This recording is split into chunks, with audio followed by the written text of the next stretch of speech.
G'day, Dr. Carl, Shirtloads of Science with part 2 with Troy Hunt. That's you. Because you've taken us down so many rabbit holes, we couldn't do it all, or do them all in the first version. And it says here, in this fine article where people should read about you, Scientific American, December 2024, pages 82 and 83, what giant data breaches mean for you. And over here it says, Troy Hunt, Australia-based online security consultant. That's you. Yeah, there we are. You've taken us down so many rabbit holes of data breaches and so forth. Let's get personal here. Australia. Now, we're going to do something with getting online, having to provide age-based verification. I know nothing. You tell me what the government wants to do, and then we'll go through the possible ramifications. Look, I mean, I guess as a theme, there are many parts of the world where governments are now saying we want some form of identity verification, usually around verifying age, before accessing services. Look, adult websites are a good example. Sure. You should be 18 to access these. I think what we're really seeing here is a lot of IRL, in real life style age verification controls trying to be IRL brought is online. In real life. So if you walked into a newsagent and you looked 15 and you try to buy a nudie magazine, they're going to go, mate, where's your ID? Now, trying to take that online becomes very difficult because when you're online as well, there's all these issues around privacy. And particularly for something like adult content, there's usually an expectation of privacy. So how do we reconcile the desire to not make inappropriate material accessible to children and also the desire for people to have a private online life? Now, whether it's adult content or in our case here in Australia, now access to social media, the challenge we're having here is the government has said, look, typically you've had to be 13 in order to use a social media platform because this is the age. Is that the number that's been chosen by the social media? That's correct. And a lot of this comes back to the Child Online Protection Act in the US, COPPA, and until you were 13, in fact, if you tried to register for an X account or a Facebook account or a Snapchat account and you were less than 13, they say, no, you can't. Right. Now, part of the reason why I know all of this is my daughter just turned 13 and she just got access to all this. And just before she turned 13 and she was really excited about all this, the government said, in Australia, you're going to need to be 16 as of the end of this year in order to access these services. Now, for her, that's problematic because now she has social media. We're not going to know really what's going to happen to that at the end of the year. For all of us, it's problematic because if you take the position that you need to verify age to make sure that you're 16 in order to use Facebook, for example, you kind of got to verify to some extent everybody because how do you know that I'm 16? Okay, I've had a Facebook account for probably about 16 years, so that helps. But how do you know that people who are, let's say, in their 20s are old enough to actually use the service and they didn't just have it as children? Like, what form of identity verification are we going to need from people? And then how can you do that in a way that's both privacy preserving and reliable enough to actually work? There also, what if and when that gets breached, where that data gets breached. Yeah, and this is now the big concern that we have, again, in terms of the privacy preserving stuff. It's not just privacy in terms of, well, I might not want to let the operator of whatever the identity verification service is that I like to use TikTok, for example. But it's also, well, what information is collected and what risk does that present to me? Now, about 2 weeks ago, there was a service called T. And T like the letter T or TEA, as in a cup of like tea. A drink, yep. And it's around spilling the tea. And it is spilling the beans, giving the inside goss, the real story. Yeah, exactly. And the demographic for that was women who were dating and wanted to talk about the men that they were dating. Yep. Now, that the site represents this as being, it feels very American, but what if you want to check that the person you're dating doesn't have a criminal record or isn't the same person that someone else is dating and the guy's just playing the field? So the app was for women to talk about this and they would be able to do verification of people's identities. They would also be able to post their experiences with someone and also post their photos, which is a whole other privacy concern. Right. If you're coming onto a website and non-consensually posting someone else's photos and having a chat about posting them. somebody else's photos. Now, because the site is for women, they obviously don't want men signing up. Yeah. So how do you do verification that someone is a woman and not a man in order to use the service? Now, the way they were doing this is a couple of different ways, but one way is taking selfies. So you'd have to take a selfie of yourself and upload it to the site, and assumably they had some sort of AI making sure you were enough like a woman in order to give you access. Another way was uploading photos of identity documents, such as your driver's license. Or your passport. Or your passport, or all the government-issued IDs, ways that we would normally identify ourselves. Now, all of these were uploaded into the website. A couple of weeks ago, the website got a huge amount of social coverage because it just went viral for whatever reason. It got a lot of press in the US. A lot of people signed up very quickly. Because of all the attention, enough eyes were on the security side of it, and someone found a vulnerability that exposed tens of thousands of these documents that were uploaded. So, intensely personal in some cases? They're selfies and they're identity documents. Now, are they personal? Were there personal stories associated with them? Not initially. That came later. Okay. It was a multifaceted breach. Right. So initially, it was people's selfie photos. Yeah. Which are not always particularly great when you just, we've all done this before. You have to verify yourself. You take a photo and the lighting's bad and you haven't done your hair and whatever. So they're all in there. Yep. And identity documents. So things like a driver's license. And in some cases, it was things like, I think in one example, it was like a Department of Defense identity card with the lady's photo on it. Oh, that could get you into sensitive areas. Well, and this is where it gets really interesting because what happens when you take a photo on your mobile device these days? You get metadata associated to it. You get geolocation data, among a whole bunch of other things. Now, ideally, the service that you're providing that to would scrub it because it's irrelevant. They didn't. So you ended up with, I think it was 70 or 80,000 photos of women which were obtained and then torrented. We mentioned torrenting before. BitTorrent?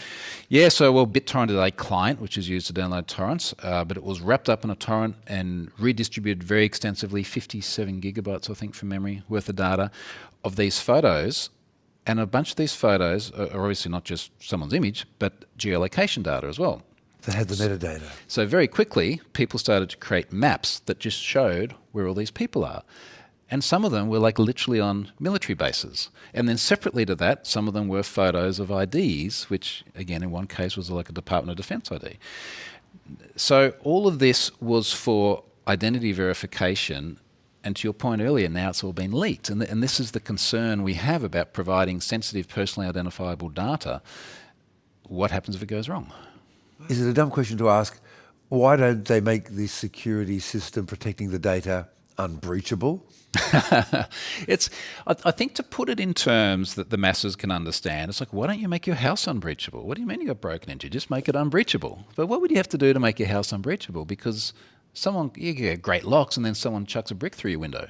Okay, so then you need a moat, and then you need steel walls that come down, and then dinosaurs roaming in the space between the moat and your house. And there are facilities like that. I'm sure if you tried to get into Fort Knox, it's going to be a different story. Right. If you tried to get into even military facilities in Australia, there's everything from like razor wire to cameras to dogs and guards with guns. So there is a level of security which is commensurate to the risk, the likelihood of it being breached, the impact if it's breached. And the challenge we've got here is what is the right commensurate amount of security for these services to have? Because security, like physical security, is a cost. It is a usability barrier.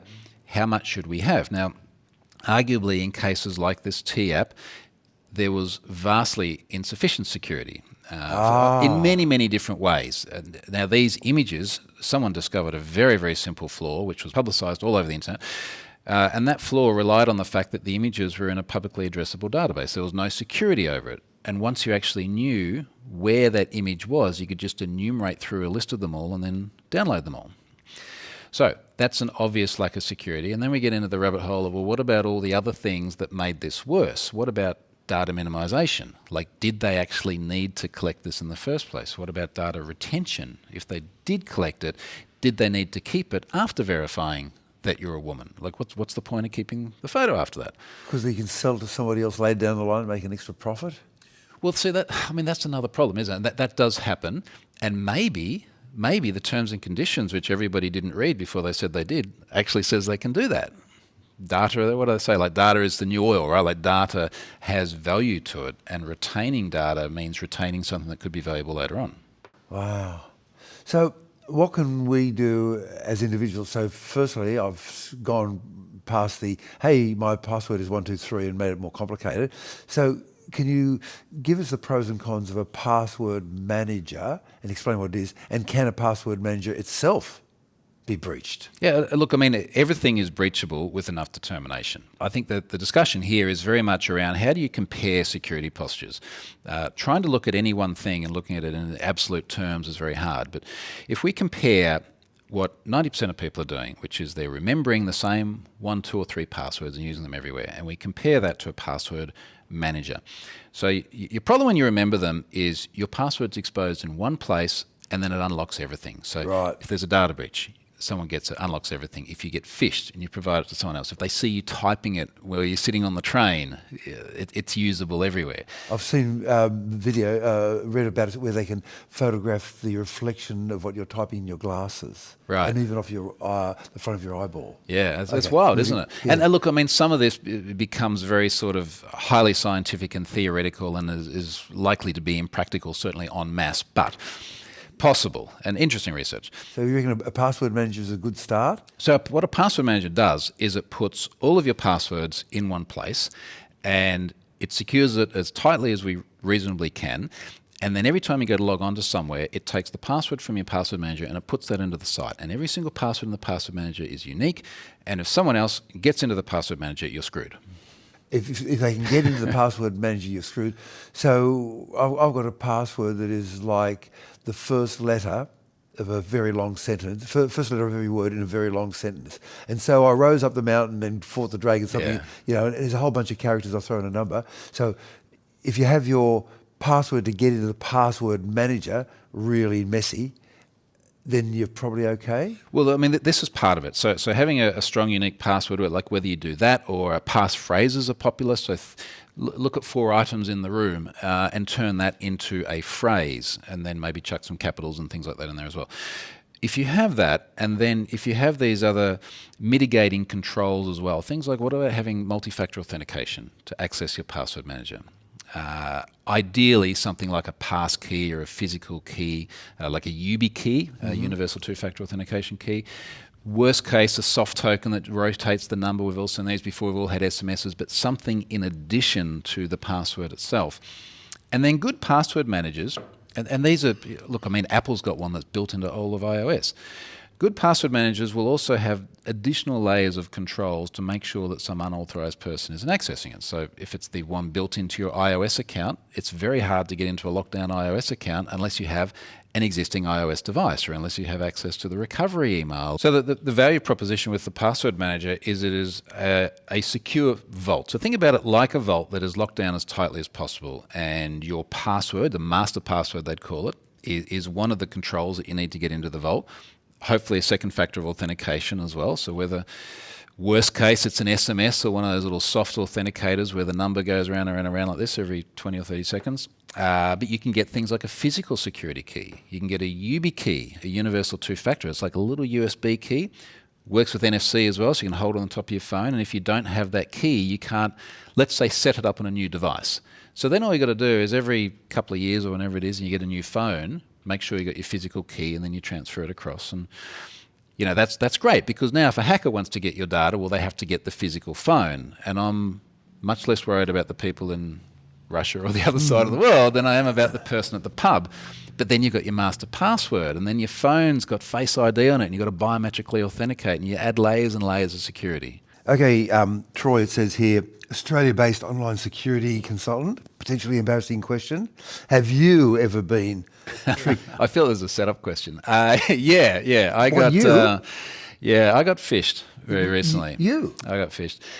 And, I don't mind talking about it because I think it makes everyone go, well, hang on a moment, like this is actually it can just impact everyone. It's like no one is immune to this. So my situation was, I was in the UK and I'd just flown to London and I was a bit jet lagged, and I woke up first thing in the morning and I'm laying in bed having my coffee, and I get an email from MailChimp. Now MailChimp I use to send my newsletter, and MailChimp said we've had reports of spam. You need to address this report as spam in order to get back into your account. And I was like, oh man, look, I don't want to lose access to my mailing list. And they had a link, and I followed the link, and it was a MailChimp. You clicked on the link? I clicked on the link. Oh, was that naughty? Yeah, that was naughty. And look, you clicked on the link. Hang on, it says here an Australia-based online security consultant, and you clicked on, okay, you're jet lagged, you're tired. Okay. We're going to make another rabbit hole. I don't have an issue insofar as like clicking on links, but clearly that is one way in which you get delivered to phishing sites. Now, this it turned out to be linked to a phishing site, which I didn't know at the time. Part of the problem here is that so much of the legitimate communication we get from organisations is indistinguishable from phishing. And very often when you do get legitimate communication, the link is a little bit funny. And I went there and my password manager didn't automatically fill in my MailChimp credentials. Normally my MailChimp account is on, let's say it's MailChimp.com, and that's in my password manager, and it will only put the password into MailChimp.com. It didn't happen automatically, but then there's lots of websites. It didn't happen automatically. So that was a little warning sign in retrospect. Yeah, it was. And, I knew it at the time too. The problem, again, is that it's not completely unusual. And, as an example, there is Qantas.com and there is also Qantas.com.au. What? They both belong to Qantas. Okay. Depending on where you are in the world, you end up on a different website and your details will automatically fill into one and not the other. So it's not unusual. So I copied and pasted my password. Your real password. My real password, which was a super, super long, crazy, strong password, into the phishing site. But because I'm a responsible cybersecurity person, I have two-factor authentication.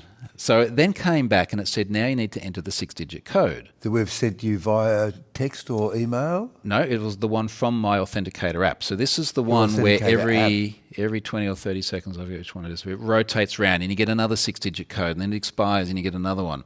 And the premise there is that you actually have to have the generator there to get the code to put it in. Right. So I took the code and I put it in and immediately thought that was probably a bad idea because I started getting emails from MailChimp saying, you've just logged on from New York. Now, I was in London. And what had happened is I'd entered all of that information to a phishing site and it had just relayed it to MailChimp. And obviously this phishing service was running out of New York. So I get one email, which is like, you've just logged in from New York. And then I get another email, which says, you've just exported your entire mailing list from MailChimp. All fully automated. Yeah, and it was, I think it was like 15,000 email addresses or something like that. Unfortunately, it was really just email addresses. That was the full impact of it. But, imagine all of the other things that you have behind authenticated services where even if you have two-factor, phishing websites now can very quickly get through that. How many data breaches happen that we, the general public, do not know about? Remember when Rumsfeld said something like it's the unknown unknowns back in the day? And he got mocked for that, but he was dead right. He was right. There are a lot that we will never know about for various reasons. Now, one reason is someone has taken the data and they're going to exploit the individuals, and keeping it a bit quiet is advantageous because if they know about it, then people change their passwords and whatever else. There are cases where the organisation who's been breached knows about it and they cover it up. They don't report it because it looks bad. Depending on where we are in the world, there's different legislation. Depending on the nature of the breach, they may or may not have to report it. But very often, they only have to report it to a regulator as well. And they may never actually let the individuals know. In Australia, we have a notifiable data breach scheme. There are carve-outs in there about when the OIAC, we struggle with that, has to get notified versus when the individuals have to be notified. And if a data breach is unlikely to cause serious harm to individuals, i.e. it's just email addresses, you don't have to be notified. So there are many times where data breaches happen and the individuals never hear about it. So you mentioned that we should get a password manager, and you mentioned that there's one built into the Apple iOS. Yep. I had no idea. Yeah. Where is it? Yeah, it's a couple of years ago that popped up. So that's built in. It just does passwords. There are other ones out there, either open source free ones or commercial ones that do not just password management, but the one I use, I put my credit cards in there, I put any important notes, I share them with my family so that the whole family wants access to say, the Netflix credentials. Right. So, okay, there is a family vault that's got Netflix in it, and then the kids and my wife can all get access to that. So password managers can do a lot more than just passwords as well. So think about it as secret management. So, okay, the first step, get a password manager. What's the second step? Look, I like the idea. This is a very, very practical thing. I like the idea of data minimisation. So how can you reduce the amount of data that you provide to services? And I'll give you a really simple example. The number of services where you sign up and, like, let's say it's you're signing up to order some ice cream online, and they go, "What's your date of birth?" And you're like, "Mate, I just want an ice cream." Like what I have, we'll send you a free ice cream on your birthday, and then you give away that information. And your date of birth might not seem that important, but how many different services out there ask you as part of identity verification what your date of birth is? I know my telco does it. So if I call up and ask for support, and I'm calling from my number, and I'm like, I want to talk about my plan or something, and they say, well, look, just so we know that you are who you say you are, what's your date of birth? Well, it's the thing all my friends and my family know, and I like to celebrate on. And it's also been in the data breaches because I gave it to these websites because I wanted free ice cream. So if you've got the choice, don't give it. But on one occasion, I was in a shop trying to buy some socks, and I ended up not buying the socks because they wanted to know my address and my date of birth and my email address. But that's a great example. How many times you go into a store and they're like, can I have your phone number? Because maybe they want to SMS the receipt or something like that. Mm-hmm. Maybe what they really want to do is send you marketing material later on, but just don't give it. Right. What if you've got no choice? Well, sometimes you do can't have get no your choice. ice cream unless you give your date of birth. And sometimes there are regulatory reasons why you have no choice. Yeah, try booking an airline ticket and not identifying yourself. Okay, fair enough. Okay, so password manager, data minimisation, what's the other thing that we individual humble citizens can do? Look, definitely multi-factor, but recognising... Multi-factor authentication. Multi-factor... So a code gets sent to your phone or something like that, or you've got one of these little UBIs or something? This is the nuance. There are 4 common ways of multi-factor authentication. Now, recognising also... Yeah, there's okay, lots. lay it on me. So recognising that this is usually a second factor. Now, the terms get interchanged a bit. Multi-factor, second factor, multi-step. Yep. What it usually means is you have your username and password and then something else. Now, the weakest amongst these is an SMS. A couple of reasons for that. If you have to get an SMS, and let's say it's a 6-digit code, if someone else has your phone, well, they see the SMS. Depending on how your phone's configured, they might even see it pop up on the screen. Yeah. If someone is able to hijack your SIM card, usually by social engineering a telco, and then receive the SMSs that are sent to you, then they get the code. If someone stands up a phishing page and says, please enter the code that you just got SMS'd, and you enter it into the phishing website, like I did with MailChimp, you've got a problem. So SMS... a phishing website looks almost identical to the real one. It does, yeah. In fact, it can look identical. That's the whole point. Yeah. And it's not hard to do. Yeah. So their SMS is not considered phishing resistant. And then the next one is you have an authenticator app. The second layer. That's your other alternative. So we're talking about 4 different ways. Yep. So number 1 is SMS. Number 2 is authenticator app, sometimes called a soft token. So that is usually on your phone. You have an app that can generate the code. Now, you can't have someone then hijack your SIM card, for example, and get access to that. So that's better. Yep. However, it's still phishable. And this is what happened in my MailChimp example. I entered the code that was generated and I put it into the phishing website. Okay. Now, the other one that's gaining popularity now is passkeys. See, this is the third version. This is the third. So we're getting better as we go along. Okay, third version, yep. Passkeys are better, and passkeys are effectively digital files that are stored on your device. They're issued by the website when you sign up. Yep. It gets stored on your device. When you come back to the website, it gets entered into the website, either as a second factor to the password or very often as the sole form of authentication. Now, passkeys are kind of cool from a usability perspective because when you go to log into a website, your password manager, and it could be your password manager, you're simply using Google Chrome, which can store them in the browser. You could be using Apple and it stores them in the iCloud keychain. You could be using a dedicated third-party password manager. Stores in there, plugs it into the website. They're phishing resistant, which means that if you go to a phishing website, your device, not only will it not send that key to the phishing website, but even if the phishing website gets it, it won't be able to read the key. So it is signed and keyed directly to the only website it comes from. So passkeys are starting to get popularity because they can replace passwords and they're phishing resistant. They're still on the device. There are usability issues. Even explaining it to technical people can be a real pain. Sure. But explaining it to the masses and say, this is how passkey, does it stay on my device? Well, what if I have an iPhone and a PC and I want it on both? How do I sync it? What happens if I get a new phone? Right. The narrative around this is hard. But it is still digital. So what happens if someone gets an entire image of your device? Or what happens if someone gets into your Google account and then they open up Chrome and they're signed into Chrome and they're on the other side of the world, but then they get access to the passkey? So the fourth option, and this is the most secure, is the a multi-factor authentication. That's correct. Yep. Fourth one is a physical security key. So this is actually something that you hold in your hand. They typically look like a little USB stick. Ubico is the company that's very well known. They create YubiKeys. Looks like a little USB stick. You can either stick it into your USB drive. Many of them are NFC enabled as well, so you can just hold it on the top of your phone. Near-field communication. And when you sign up to a website and you enroll a security key, when you later come back and want to authenticate, you have to have that key with you. You have to physically have it. Now, if you had, for example, a crypto wallet, and you actually had money in there, and crypto wallets get taken over all the time. This is a really good example of this is something which is very high value, high target, high impact if someone gets in there. Lock that down with not one but two physical security keys. Because what happens if you lose your key? Now you've got a different problem. So have one key in one safe location and then another key that maybe you travel with, and then you've got these two keys, and you've got to have one of the keys to get into the wallet. Wow. We'll have to stop now. How can people read up on this topic in general?